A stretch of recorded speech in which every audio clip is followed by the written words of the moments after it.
So we are basically setting up the first launch of our new look Byron, and it's really, really exciting. Monday we're open properly to the public, so as you can see, it's a bit of a building site still. Paddy and Scott's is a massive part of this change for Byron. We've never been that obsessed by coffee, we know how to do burgers, but to be able to serve really good coffee in all our stores with some fantastic new food offerings is a massive, massive step.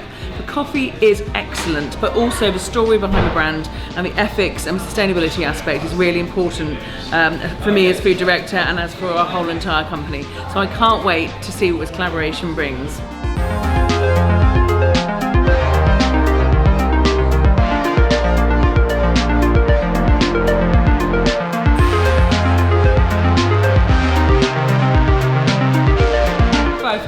There we go, great.